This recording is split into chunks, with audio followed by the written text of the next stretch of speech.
Okay, yeah, let's get into the first details of the new season, Tony. I will just share my screen to show the actual ETS schedule.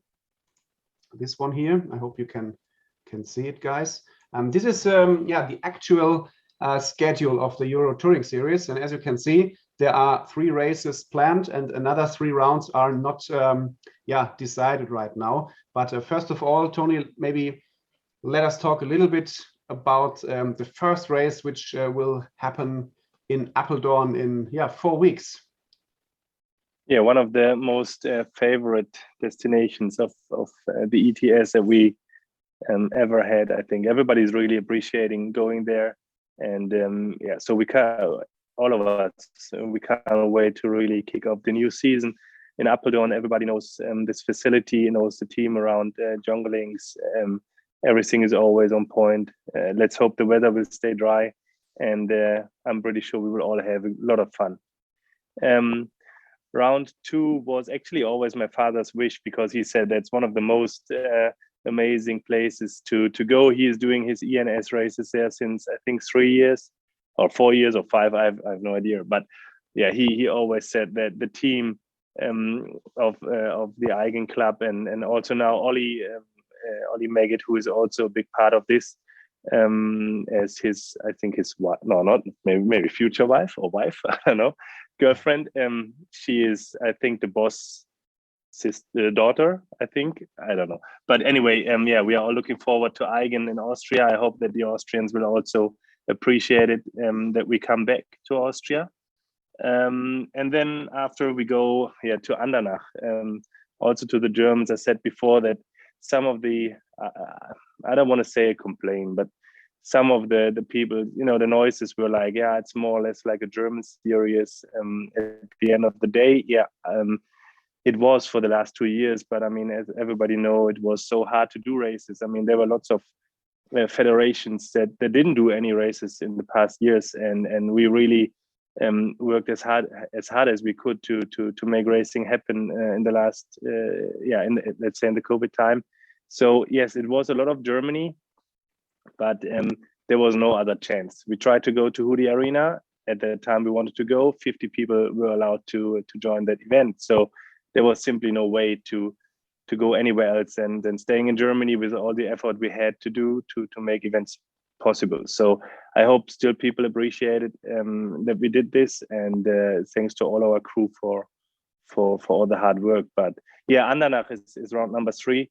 I hope you didn't get bored of Andernach, but we are pretty sure that it will be again another nice event, finally without any, or let's say hopefully without any restrictions, so we can also enjoy a very nice time in the evenings, yeah, all together with you guys.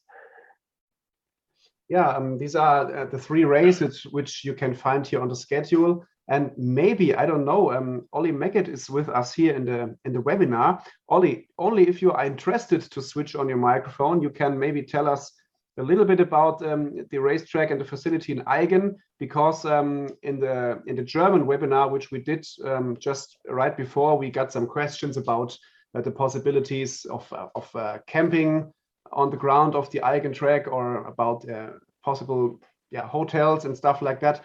You have been there for many times, Ollie.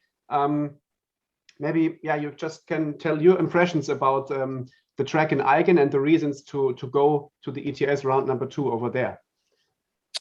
Yeah, so thank you very much. I just joined to catch up with all the news, and yeah, as Tony said, so I've been involved with Eigen for many years from ENS, and yeah, my girlfriend now is from Austria, and it's her father who is the president at the track. So I've got to know the track really well, and we're all really excited to have the ETS coming here, and a massive thanks to Tony and Uwe and Patrick and everyone for making this possible. It's something we're all really looking forward to. It's a really beautiful track, and yeah, really excited to bring the ETS to Austria again. So the club are doing already lots of work there.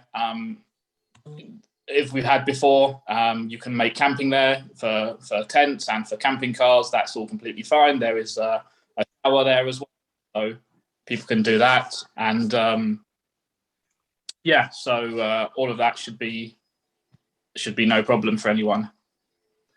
Okay, that's very good. Thank you, Ollie, for these informations about Eigen, because I have never been there as well, so it was not so easy to answer all the questions about the facility. But yeah, if you like to visit the website of the club, you also can get information about the racetrack and about the accommodations all around. Yeah, and if anyone needs any more information, you can message me as well. That's fine. And I think we're going to put just a page together which shows all of the like the hotels and everything all together, so everyone has a nice easy option. There's lots of small hotels. There's no really big hotels there, so you can have lots of small ones, and there's like houses and things which people for ENS like to rent as well. So really nice facilities there. Lots of really nice restaurants and things nearby too. So it should be a really great weekend for everybody. Okay, so a lot of reasons to travel to Austria, and one of the most important ones is the Austrian food, which is also very, very good. Yeah, but when we are looking now on the right side of the schedule with round 4, 5, and 6, Tony, what can you tell our guests here this evening about these races which are not officially scheduled at the moment? Yeah, after some discussions internally, we try to do another outdoor event with round 4, as simple as it is, because nobody really knows what will really happen in the winter time, and if COVID kicks in again, then we have again the same issues that we had before. So we are still thinking about outdoor round 4, which can happen either in Luxembourg, because that club is interested, and I guess that also Luxembourg is one of the most spectacular tracks we will have, or we actually have in Europe. The timing of that event would be early October, because we are having the World Championships this year in Gubbio. I think it's middle of September. They will also be in the stop category, so for sure lots of people like to take the chance to run the event and to take part of a World Championship.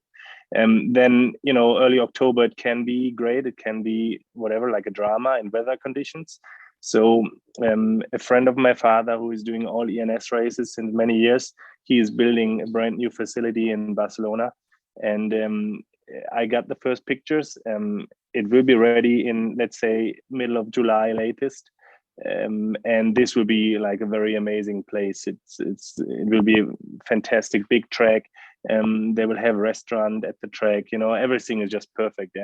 And my father knows him personally. I just know him by phone, and I can truly say that he just loves us so badly. And we can be sure that this is one of the most amazing places you can visit in Europe for racing in the next years. So this would be another option. So either Luxembourg or Barcelona. That's ideally our plan, but nothing is confirmed. Maybe we will also have 3 indoor races, but nothing is decided yet. Before, I was also talking to the Germans that we also asked Hudi Arena to maybe have an indoor event, because everybody who was watching the Euros 12 scale lately knows how perfect also the indoor facilities are. And definitely we would appreciate to go back there, because also just to visit the Hudi Arena, and for those that didn't even have the chance to come there yet, to see the company, the factory, and everything behind Hudi is quite outstanding. So maybe we have the chance to go there, but yeah, there's nothing final yet. And yeah, round 6 obviously will be our finals, which will take place in Dawn. We hope that with all the restrictions that will hopefully not happen anymore, we can have like a really perfect final event, with some whatever, like nice prize giving ceremony in the night. Yeah, just to have like a good party, which we were, back in the days, whoever attended a party at Hudi Arena knows exactly what we're talking about. It was so great to have all people with us, had a beer in the night. It was really appreciated.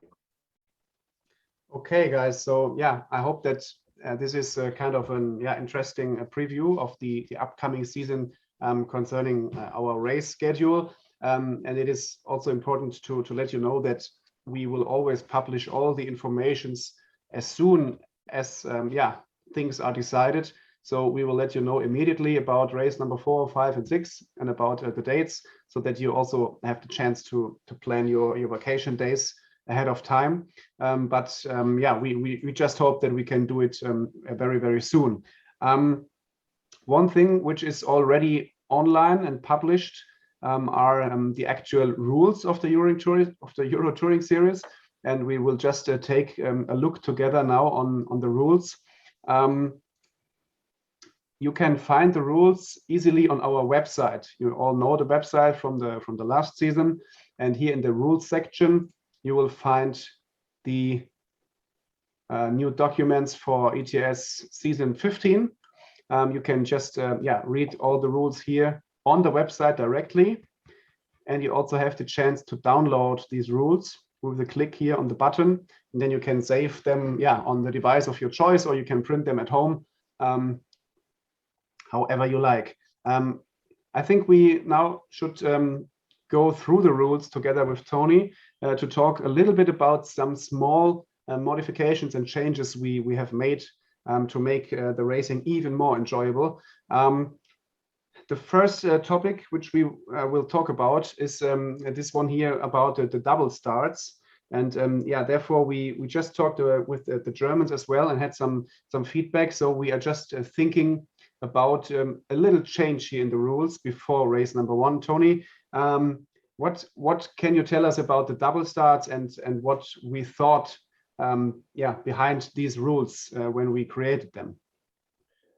Yeah, actually, by the indoor season, you could clearly see that, especially when we started to race without these RPM limiters, that 17.5 and 13.5 simply was nearly the same speed. So to avoid having people taking advantage of a double track time, etc., we said that there will be no double start allowed in 17.5, 40 plus.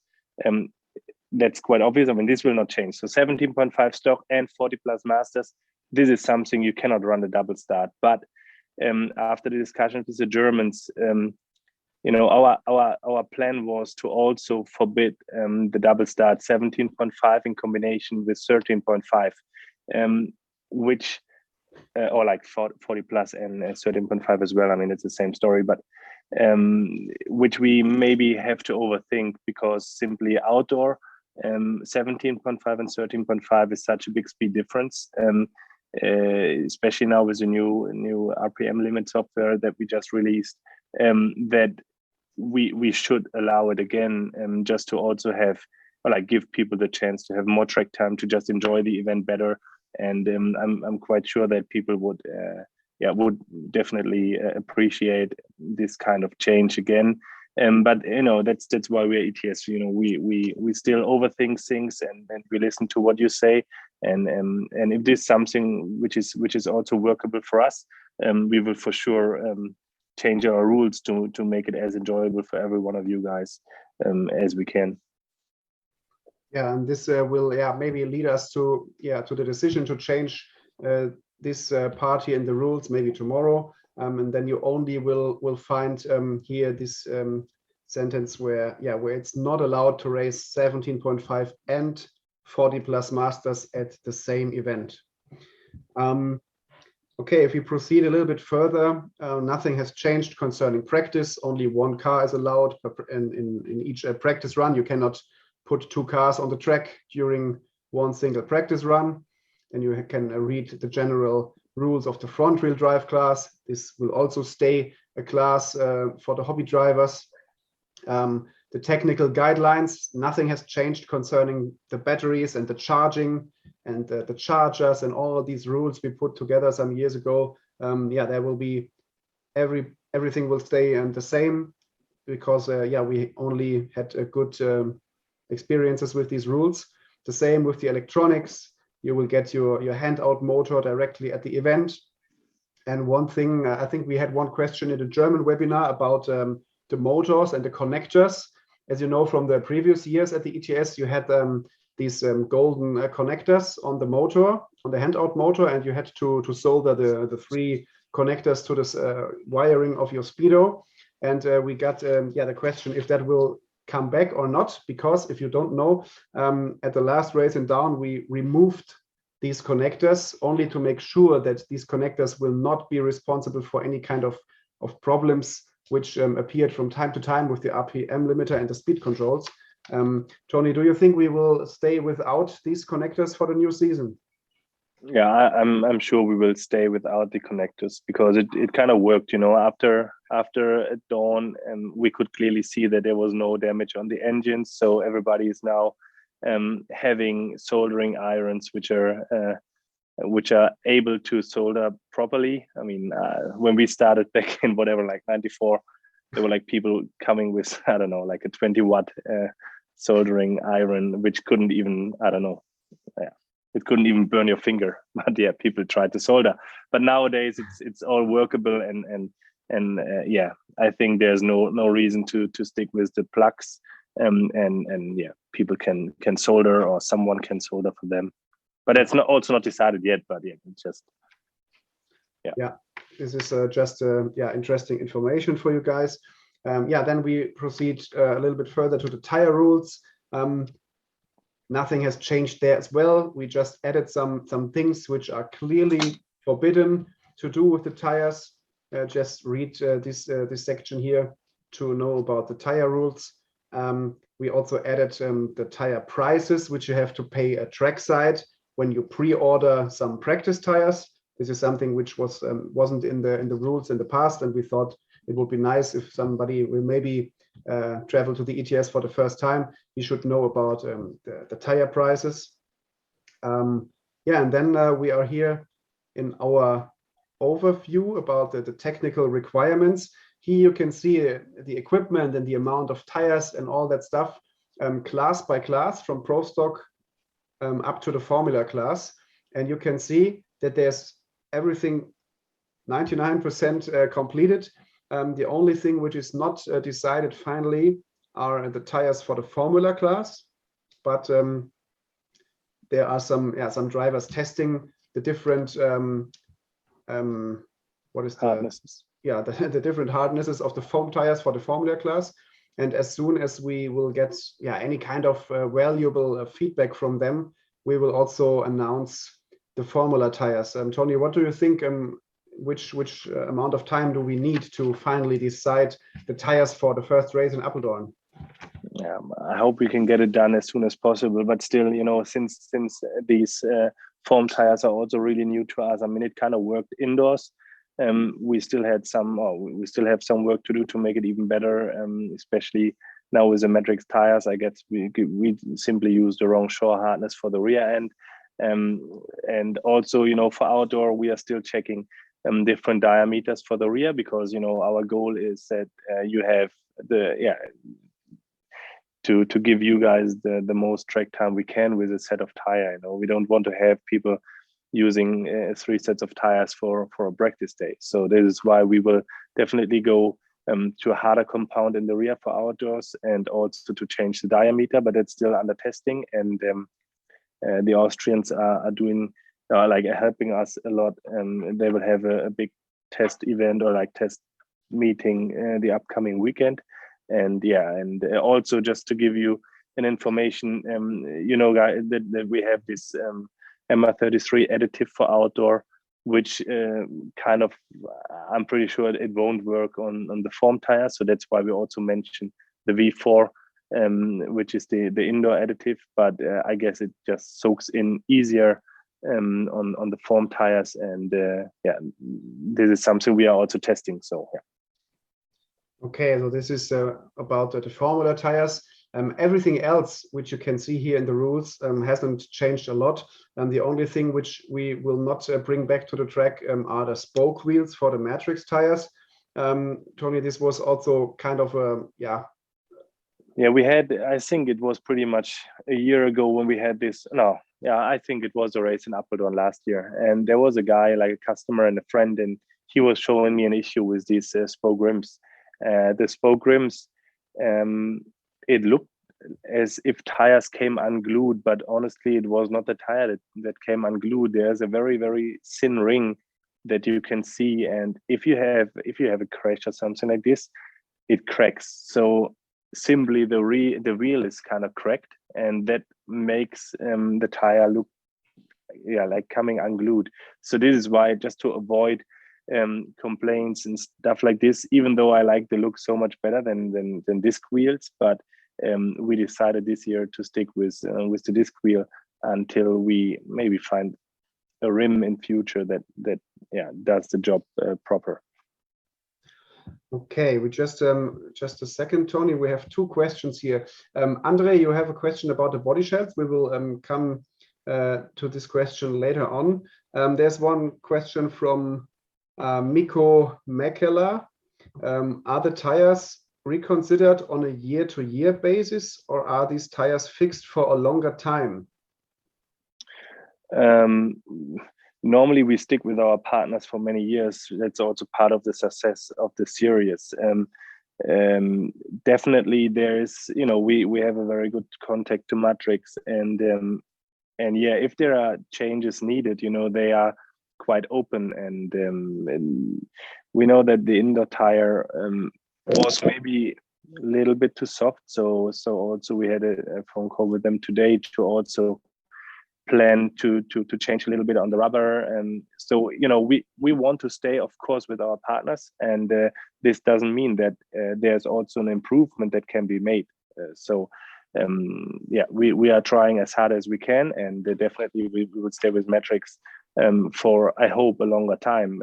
Nobody knows what will happen with this strange period we are in currently, but we definitely want to stick with them. And if there are changes that can be made and just to improve things, why shouldn't we improve them?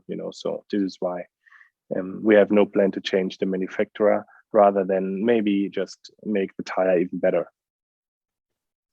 Okay, when we look back here on the overview of the technical equipment, we find here the motors and the speed controllers.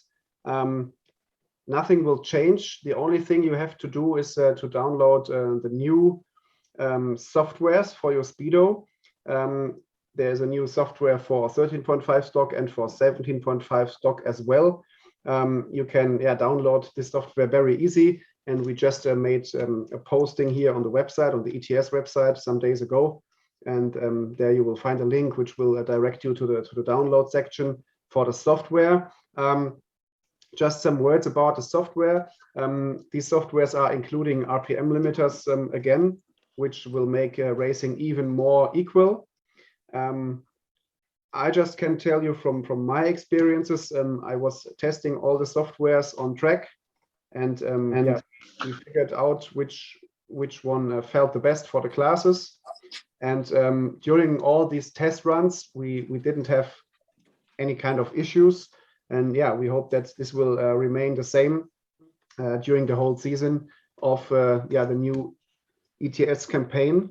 So if you own one of the actual ETS combos from Orca, from Hobbywing, from Scorpion, you didn't have to change anything, just download the software for the new Orca speed controller. Andre, you ask, did the limit change? Tony, the RPM limiters, which are now in the 1.4 softwares, when we compare them with the old softwares, to be honest, I don't know. I think there's not much of a difference. There's not much. The numbers, like the values, if somebody says it's 25K or 20K, to us, it's just a number. What was the main issue with the software files we had earlier? There was not really like a good handling feeling. It was more like a switch, like an on and off. So this was adjusted, and it's better, and it's actually is really good now. But like for the overall speed, I think there's not much of a difference. We tested slower softwares for 17.5 and Masters, but the drive feel was really odd. I think Patrick, he ran it at our track, and it looked like even more torque, but like no top end. So, and this was something which didn't work. I think speed wise, it's not much of a. There's not much changes to the past year. Yes, and the feeling during driving on track was really good. You had a good amount of brake, and you can drive the car very precise. And yeah, from my side, it was very good, and I didn't have any issues. So yeah, as I said before, we just hope that it will stay like this during the whole ETS season. The gear ratios, they didn't change in any way. The only thing which we changed are the weights, the overall weights for the cars here from indoor to outdoor on the touring cars. And we also changed the weight of the Formula cars a little bit, concerning the weight of the tires and stuff like that. The only difference which you can see here is the weight of the modified class is a little bit lower indoors and outdoors compared to the touring cars here in our stock classes. Tony, I think this is only this small difference is only because of the different weight of the batteries which the modified guys and the stock guys are using normally. Yeah, so stock guys, indoor, why do we go even lower indoors? It's quite simple, because the tires are lighter than the outdoor tires. But to reduce it even more for indoors is also not workable, because the battery is kind of heavy anyways. Same for outdoor. If you run the 7.4s or 8100 batteries, they're like so heavy that reducing the weight doesn't really help, So this is why we stick. In modified, people are using shorties indoor, which have almost no weight, Then outdoors, they use these ultra thin batteries, the long packs, but I don't know the weight exactly, but it's really light. So for touring, like for modified, there's not really a need to run the very heavy cars, because everybody's using these tungsten weights, and they are not really cheap, but to equip your car with whatever, like 100 grams is so expensive that we definitely want to change and go in that direction. That kind of was also asked for some drivers in the past year, and that's why we listened and we changed. Yeah, there's another question from Andre about the front wheel drive. No, not about a front wheel drive class, but in total, he wants to know if we considered a gear ratio of 4.0 in fronty on large tracks. No. I mean, it doesn't, then the next year somebody's raising a question, why don't we go to 3.5? As simple as it is, it should be a class to enjoy for everyone, and I don't know if a 0.5 gear ratio will bring more enjoyment. Actually, it's to me, it's the opposite, the slower it is, the more entertaining it is. But that's just my philosophy. But for us, there was no need to change anything for individual track designs and stuff like this. So I think fronty is definitely the most successful category we have, and there's no reason to change anything, because people just appreciate it. Okay, Andre, I hope that you are happy. I hope it was not too rude, Andre. No, but I think what Tony said is absolutely right. I was racing with a fronty car just one time in Spain some weeks ago, and they used the 4.0 gear ratio, and the track was really big. And in my opinion, on the straight, the cars were too quick for what they are thought originally to be. And as Tony but said, your race was also without a limiter, so that's anyway super fast then. Yes. No, the race was without limiter. Okay, yeah. I just didn't check it. Maybe that was the reason I was too slow. You've been too slow? Yeah. No, never ever. Sorry. No, that was more concerning the corner speed. Okay, technical inspection. This is also a section which is new in the rules. It is not new, but we added it to the rules here officially, because that everybody can see what the technical inspection will always check at the races. And this is the correct voltage of your battery before the race. The minimum weight of the car must always be concerning to the rules. The wing should not be higher than the roof in the touring car classes. The number of the tires must match to the correct driver. The correct blinking mode in all classes of stock racing is very important, and the ride height at indoor races. So these are the basics which always should get checked by the technical inspection, and we will try everything we can to make it happen at every event, so that people will know what they have to care about before they bring their cars to a technical inspection. I think we also know that these points are listed here. These things are kind of the basics, but we want to keep it as simple as possible, because there are maybe 20 or 30 more things we could check at the technical inspection. But I mean, Tony, you know it from the experiences in the past years.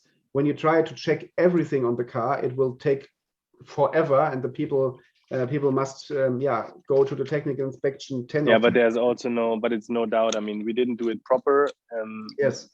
So we have to change, and we have to do it better. So this guideline at least gives us, from our perspective, the most important things to check. I mean, we can do a rule book of whatever, like pages and pages, but I mean, at the end of the day, ETS, yes, it's always kind of weird when we say it should be something where people enjoy, it got professional, but that's what it is. I mean, it is, I guess, still the number one racing series, at least for electric on-road cars in Europe. So we also have to move forward and just make it proper, definitely, and that's definitely also the wish of all participants, and that's what they also pay for, So but we don't want to make it too too crazy. Okay, we just get one more question here, Tony, from Jan Gehrig. I can answer this one straight away. I mean, I cannot read the entire question, but I think it's like, how do you measure the weights of the bodies that we will run? I mean, even though that's maybe a subject that will come later, but what we will do is all the bodies that are listed, we will paint in a white color and bring to the event, and that's the benchmark. So if there is someone, if a white body shell is whatever, like let's say a number like 75 gram, and you show up with your wonderful painted whatever, like 5-color body, and this one is 65, I mean, it can't be. So as simple as it is, we will definitely do randomly checks. And if there is something which is too light, I mean, then it's quite obvious that it's not allowed and approved. So that's the way we will do it. Yeah, and I think we are right into the body shell topic with this question from Jan. As you know from the last season was the first year where we used the official ETS body shell list, and we asked all the manufacturers what they think about it, and everybody was quite happy to have kind of a list for a complete season. All the manufacturers are able to list an amount of body shells on this ETS body shell list. I just remember the years before where it just got really crazy sometimes, when you were driving to a race and you heard about a new body shell. When you were in the car on the way to the racetrack, you heard about a new released body shell, and you just got problems with breathing, and because you were always thinking that, when I don't get this body shell right on time, I will maybe don't have any kind of chance at the race. And this got so crazy until a point where we decided that we have to change something. Tony, last season was the first season with the body shell list. What was the feedback you got from the racers, the companies, and everybody else about this way to handle the body shell market and the situation at ETS?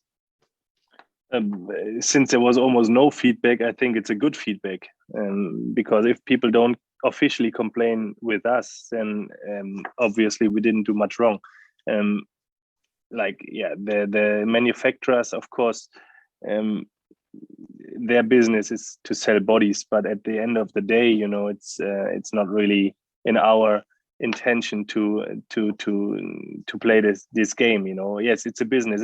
There's no doubt. I mean, it's also business for my company, but still, our intention is to give this, like, to make a limit of shells to bring to an event, and I think therefore the decision was good, and so far there was not many people complaining. So no reason for us to change back to the old rule book we had. And again, I mean, ETS is 6 races. It's just 6 races, you know. And if you ask yourself how many races you attend, you know, then it's quite easy to follow this list. And anyway, everybody's having all bodies because they simply go also to federation races, to local races, to whatever, different race series where everything is allowed. So I'm pretty sure everybody has the stuff that we have on our list, also in their RC equipment. Yeah, and for everybody who is not knowing about the rule here concerning the Bodyshell list, it's very simple. If you are running the Masters 40 Plus division or the 17.5 stock division and the front wheel drive division, the Bodyshell manufacturers, they can list 1 Bodyshell per class, and you can run these Bodyshells in the normal regular weight 0.7 millimeters category in this weight, so the heavy one, the heavy body. And the companies can list 3 Bodyshells of their choice for modified and pro stock, and you can run these Bodyshells from the super thin 0.4 millimeter ultra super mega light version up to the regular one. So this is the choice of the drivers, and they can switch from indoor light body to maybe a little bit heavier one outdoors. And this is the secret of this Bodyshell list.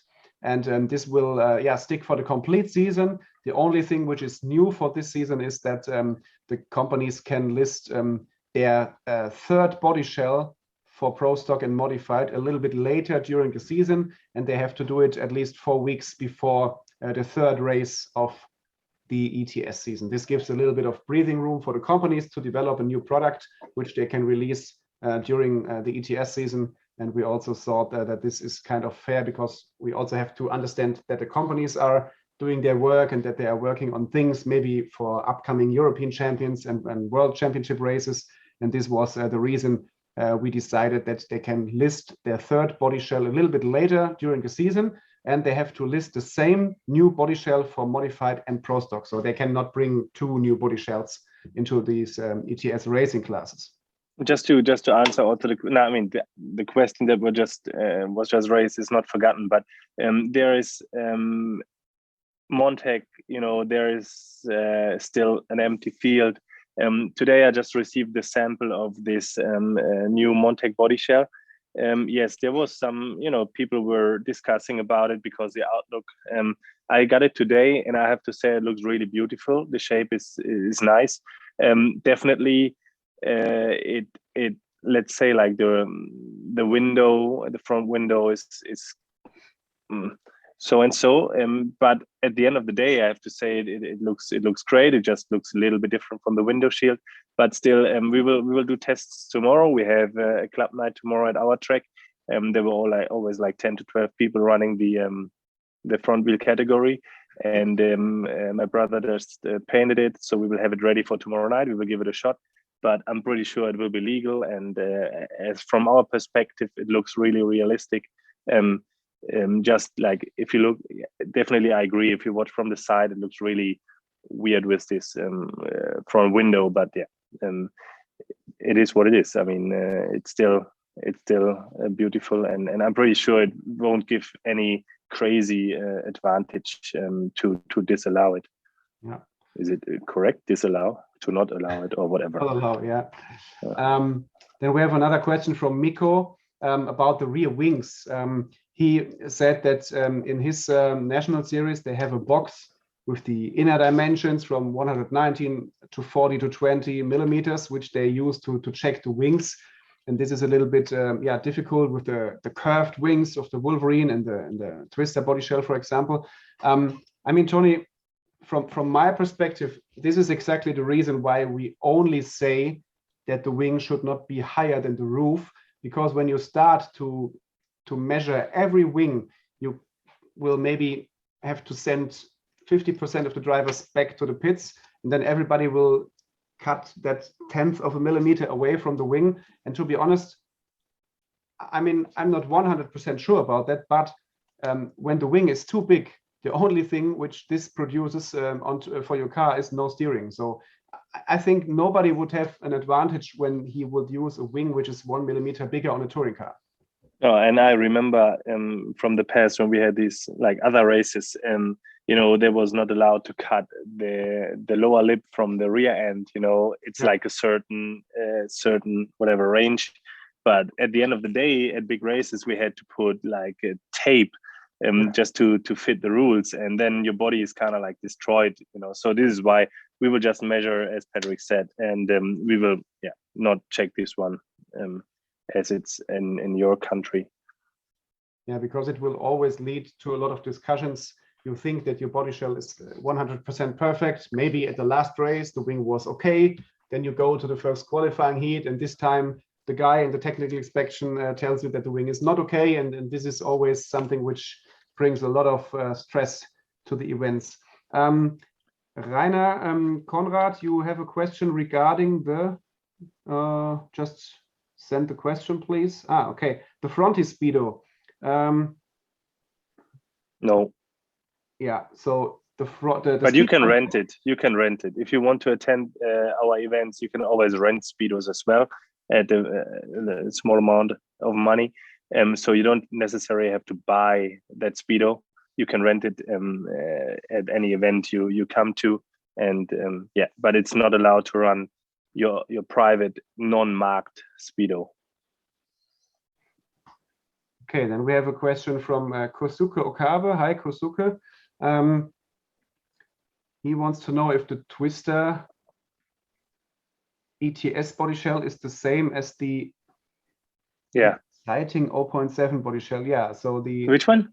The extreme, or no? He wrote if it's the same, the body shell with the ETS in the part number is the same as the 0.7 body shell. Yeah, it is the 0.7 version. Yeah.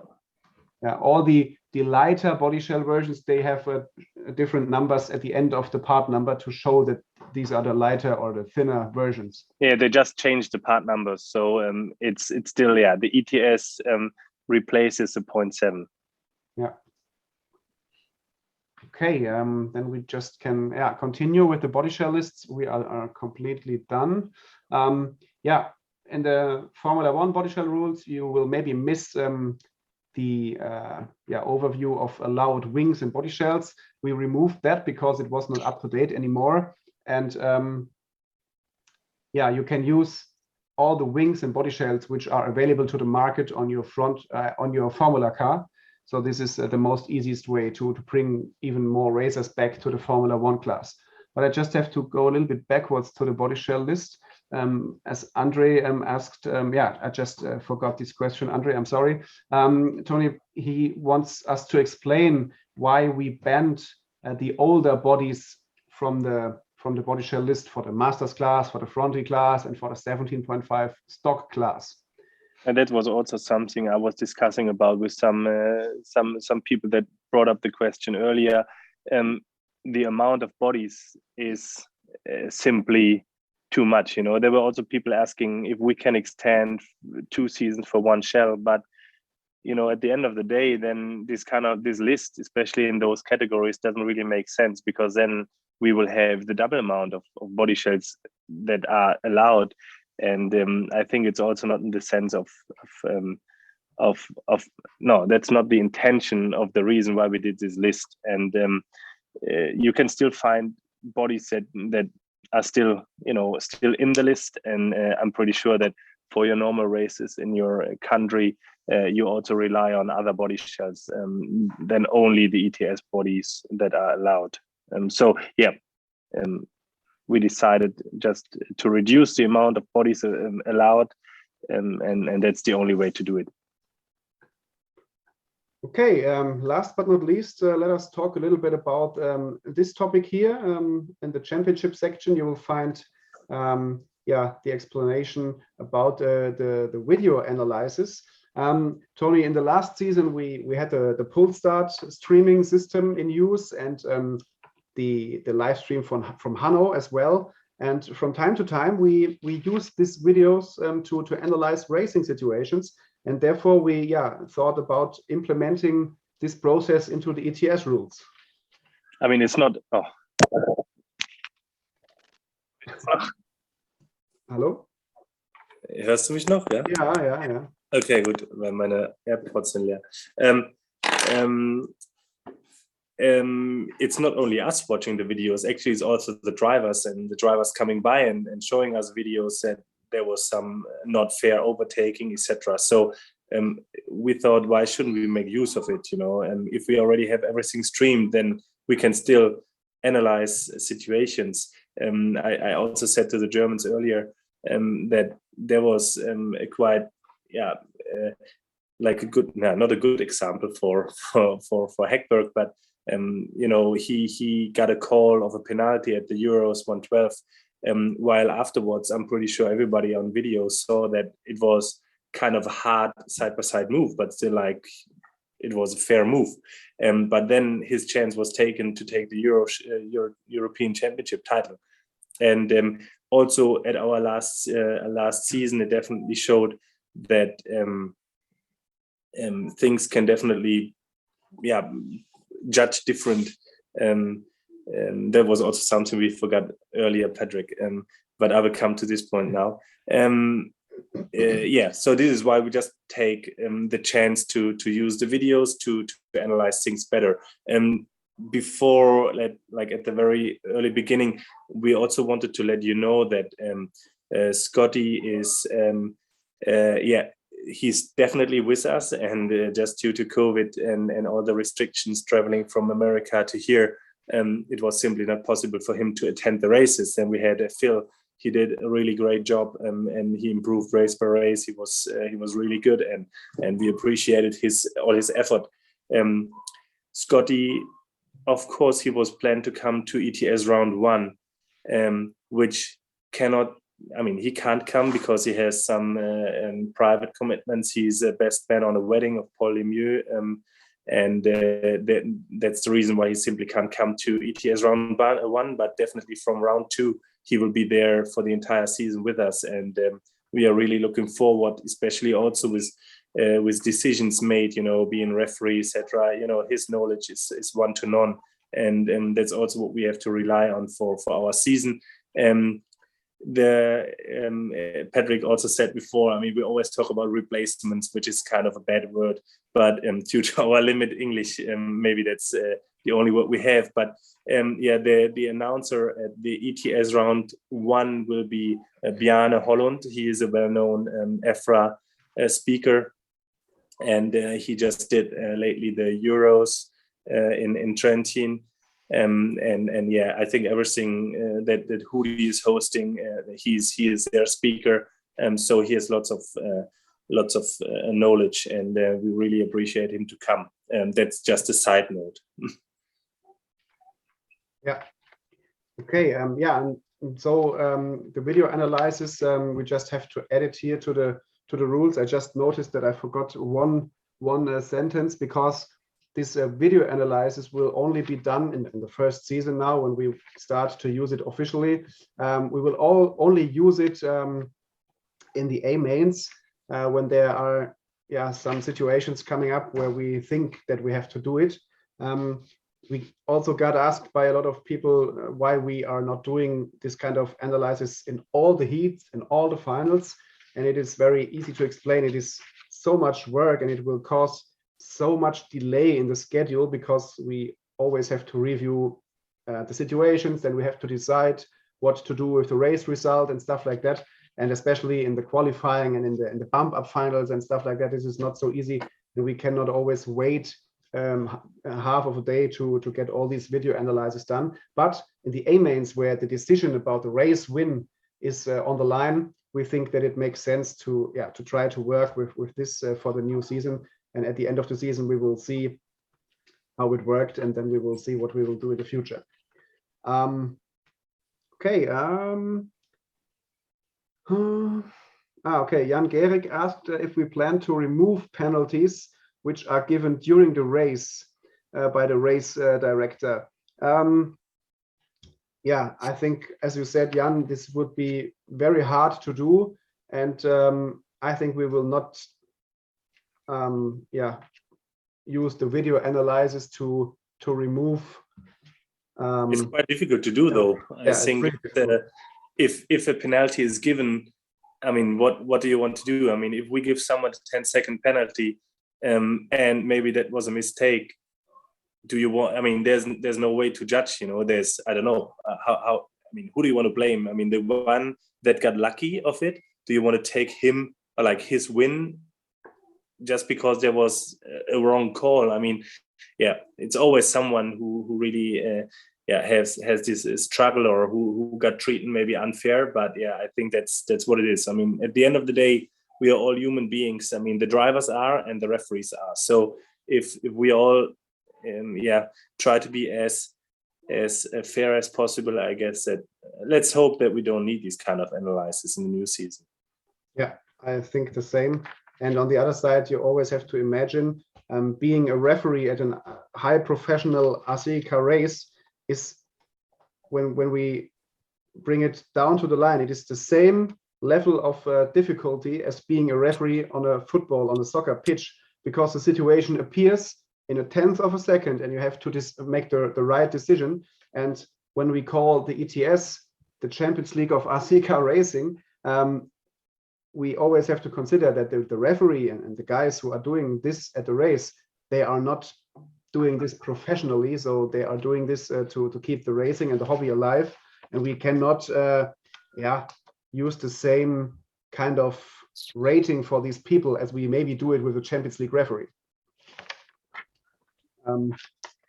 This was just something from my side of view.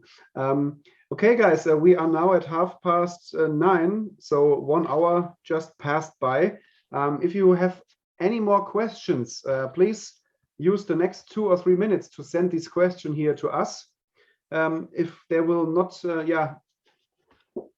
be something in your mind which you want to ask us, we will come to an end for this evening after 2 very interesting webinars about the ETS rules. I mean, talking about rules is not super exciting always during the complete hour of webinar, but I think and I hope that you got a little bit kind of a feeling what we have changed in the rules and what we have changed for what reason. And this is all we have to report for now. Tony, is there something I have missed or you want to add to this little preview about the rules and the locations? Your sound is not there anymore, Tony. We cannot hear you. Sorry. No, not from my side, but there was a question, so maybe you can just bring the question because I couldn't read. Or there was a question about the referee, I think.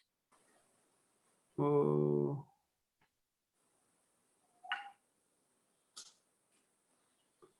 the question is not here on my screen. The last question was from Jan Gehrig, if we plan to remove penalties. Oh no, I have a direct message. Oh, sorry. Okay. Different. Yeah. Okay, but this is something I can check later. Yeah. Or maybe Mark, you can just send me an email, please, info@tonysport.de. This will be the easiest way to talk about this. Thank you.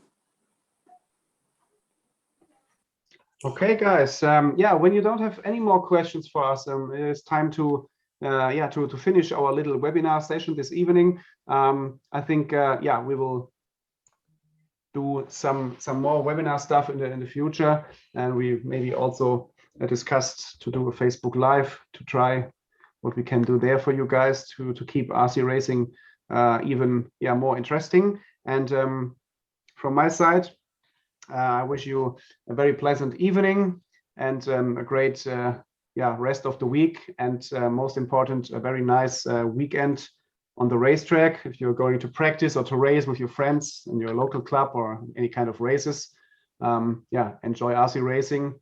And thank you for watching this evening. Tony, is there anything you want to add for the finish of the webinar? No.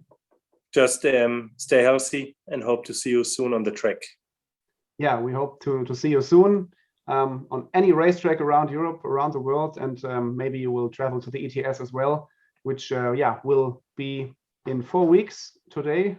In 1 month, we are in Apeldoorn for the season opener of the ETS, and we are really excited what will happen what will happen there. Yeah, Andre, you are right. The picture in my background is the chicane in Apeldoorn, which I used as a background picture. Okay, guys, yeah, have a pleasant evening. Thank you for joining us. You can lock yourself out right now. And if there will be something popping up in your mind later on the couch, on the sofa, or tomorrow morning, just don't hesitate to send us an email, as Tony said, to info@tonysport.de. Everything which is around the ETS and questions which you have in your mind, just send them over and we will be happy to answer them for you. Okay, guys, enjoy the rest of your evening. Thank you and goodbye.